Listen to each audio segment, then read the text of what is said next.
Budget आया कल। आप लोग सोच रहे होंगे ऑप्शन ट्रेडर इंट्राडे वगैरह इनके लिए क्या हुआ।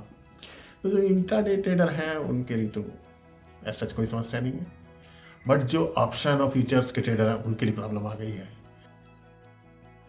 तो मित्रों, कैसे हैं आप लोग?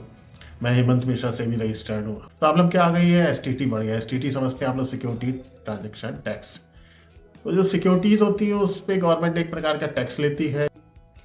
जो ऑप्शन है और फ्यूचर है उस पे उस एसटीटी को बढ़ा दिया गया है। एक बात मैं बहुत क्लियर कर दूं कि ऑप्शन बाइंग पे कोई एसटीटी नहीं लगता है, फ्यूचर बाइंग पे कोई लगता है, सेलिंग पे लगता है।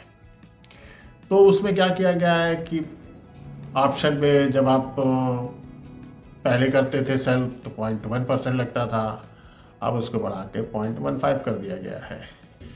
तो जब आईटीएम कॉल रही है आपकी या पुट जो कुछ भी, तो उसमें आपका 0.125 लगता था, उसको भी 0.15 कर दिया गया है। दोनों बढ़ाया गया। और जो सेलिंग पे चाहे आप इंटरडे सेल कर रहे हैं या उसको एक्सपायरी पे छोड़ दे रहे हैं ऐसे ही, तो फिर क्या होगा? अगर वो आपने एक्सपायरी पे एक्सरसाइज कर दिया है उसको, तो वो आपका एसटीटी बढ़ के लगेगा।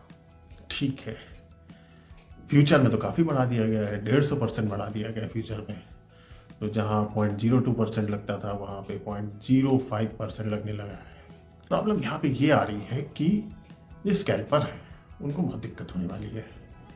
वो क्या करते हैं, 2-4 पॉइंट का उन्होंने मार्जिन देखा, 100 रुपये पे खरीदी, 103 रुपये पे काट दिया लंबी क्वांटिटी।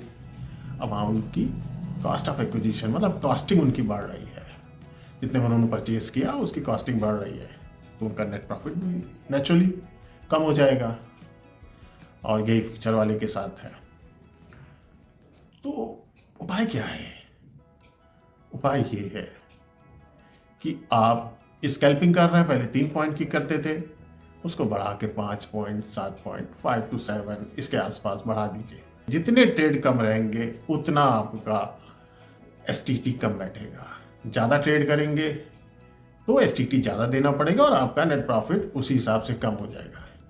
ये 1 अप्रैल 2026 से लागू हो जाएगा, अभी नहीं है। अभी आप जैसे कर रहे हैं बिल्कुल वैसे ही करते रहिए, लेकिन धीरे धीरे आदत बनाने शुरू कर दीजिए। ऐसे ही आपको फ्यूचर्स में करना है, बार बार ट्रेड नहीं करना है, थोड़ा लंबा आपको देखना है। तो उसमें भी यही होगा। होता क्या है कि जो फ्यूचर होता है उसमें काफ़ी वैल्यू आपको ज़्यादा देनी पड़ती है एसटीटी की। ये तो कॉन्ट्रैक्ट वैल्यू पे लगता है, तो नेचुरली एसटीटी ज़्यादा हो जाता है। और जो आपके डिलीवरी बेस्ड शेयर्स हैं उनमें कोई चेंज नहीं किया, वो एज इट इज़ है।